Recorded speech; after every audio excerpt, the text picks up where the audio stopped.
If this Godfather moment turned out differently, Michael would have never succeeded Vito by the end of The Godfather. Michael Corleone has become cold-hearted enough to take his father's place as the head of the family. But if one storyline had turned out differently, that wouldn't have happened. The Godfather chronicles the dual stories of a seasoned mob boss reaching the end of his life and choosing a successor, and his only wayward son getting drawn into a life of crime. Michael was supposed to be the first Corleone to lead a legitimate life, but he ended up being the only suitable candidate to replace his dad.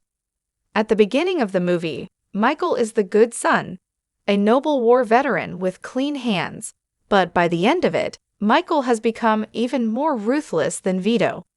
Michael's journey to the dark side begins when he assassinates a police captain and ends when he has all his gangland rivals whacked while he's at his nephew's baptism. But Michael wouldn't have become cruel and uncaring enough to succeed Vito as the Don at the end of The Godfather if a key subplot had turned out differently.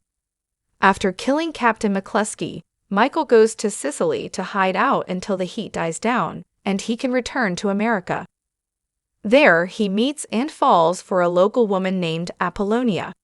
Michael marries Apollonia, but sadly, in their early days of marital bliss, his new bride is killed in a car bomb meant for him.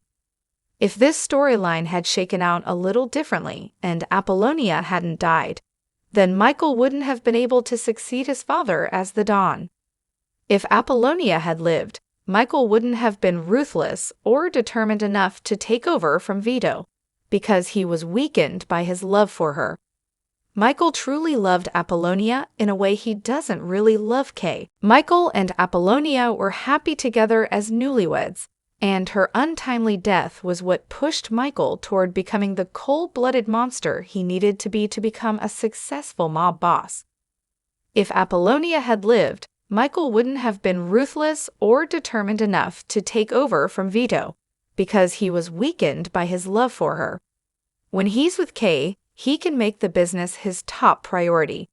The Godfather Sicily scenes are arguably the most boring section of the movie because they take you out of the action just as it was getting exciting. But it's a crucial juncture in Michael's character arc.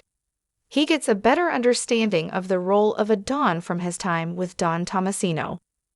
Michael previously thought the notion of one person ruling over an entire neighborhood was at odds with the freedom and optimism of the American dream. But after spending some time in Sicily, he sees that a Don can play a positive role in the community.